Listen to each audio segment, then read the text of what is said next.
नमस्कार दोस्तों, स्वागत है आपका श्री स्टेनोग्राफी टेलीग्राम और यूट्यूब चैनल पर। डिक्टेशन स्टार्ट होगा ठीक 3 सेकंड बाद। Yes, ready, yes start. आज हम वर्ष 2021 का विश्व पर्यावरण दिवस मना रहे हैं। इस विश्व पर्यावरण दिवस को पारिस्थितिकी तंत्र की बहाली पर संयुक्त राष्ट्र दशक का शुभारंभ भी हो रहा है।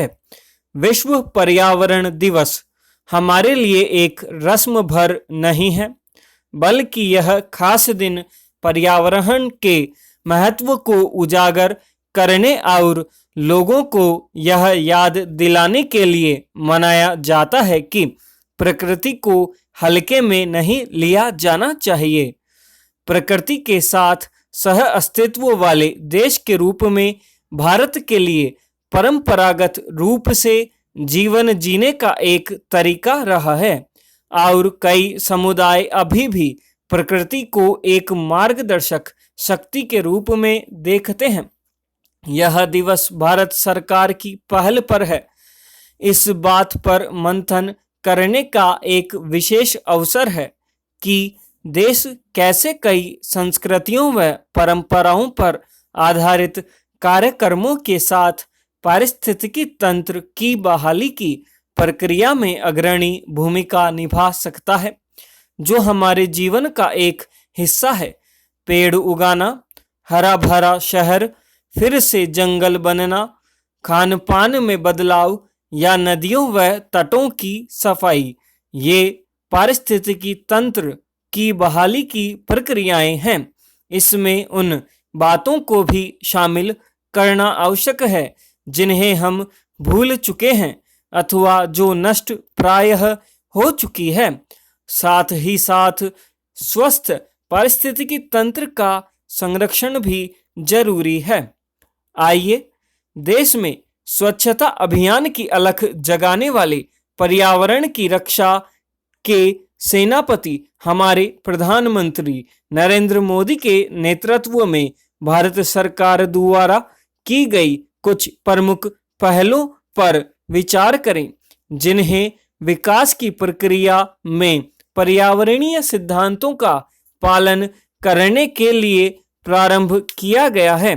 भारत उन 70 देशों में से एक है जो मरुस्थलीकरण का मुकाबला करने के लिए संयुक्त राष्ट्र सम्मेलन में शामिल है, जिसने कन्वेंशन की भूमि संरक्षण तटस्थता रणनीति के एक भाग के रूप में वर्ष 2030 तक भूमि संरक्षण तटस्थता लक्ष्यों तक पहुंचने का वचन दिया है। UNCCD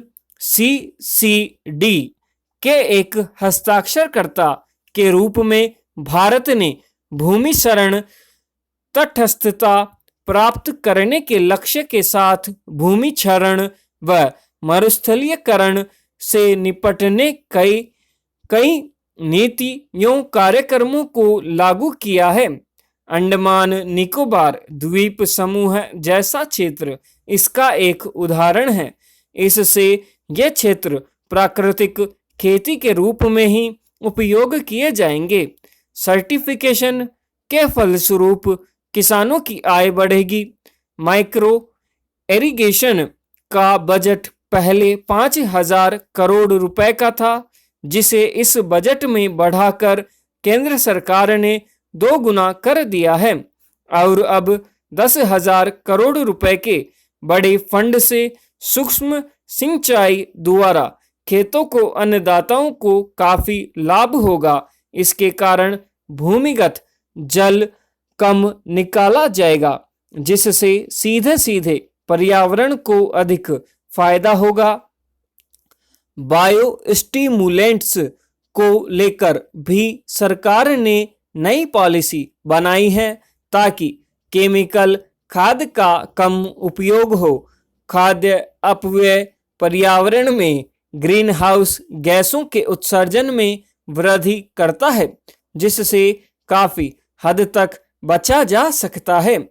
खाद्य प्रसंस्करण उद्योग मंत्रालय ने अपनी योजनाओं के माध्यम से फार्म गेट बुनियादी ढांचे के निर्माण को प्रोत्साहित करके खाद्य प्रसंस्करण क्षमता बढ़ाने और विभिन्न कृषि बागवानी उत्पादों की मूल्य श्रृंखला को मजबूत करके फसल के बाद के नुकसान में कमी की दिशा में महत्वपूर्ण योगदान दिया है। 2 लाख नए उद्यमों को अपग्रेड करने और 9 लाख उद्यमियों को प्रशिक्षित करने के उद्देश्य से सूक्ष्म खाद्य प्रसंस्करण उद्यम योजना के प्रधानमंत्री औपचारिकीकरण की नई पहल कृषि और संबद्ध उत्पादों के सतत प्रसंस्करण को बढ़ावा देने और पर्यावरण को आगे बढ़ाने में एक लंबा सफर तय करेगी। पिछले 5 वर्षों के दौरान मंत्रालय ने 50 एकड़ क्षेत्र में फैले विशाल मेगा फूड पार्कों से लेकर छोटी मूल्य श्रृंखला लीकेज परियोजनाओं तक लगभग 800 खाद्य प्रसंस्करण अवसर संरचना परियोजनाओं को सहायता प्रदान की है। मंत्रालय खाद्य प्रसंस्करण क्षेत्र में नवीन उत्पादन और प्रक्रिया विकास के लिए अनुसंधान गतिविधियों को भी बढ़ावा देता है और अपशिष्ट से धन इन अनुसंधान परियोजनाओं के प्रमुख फोकस क्षेत्रों में से एक है।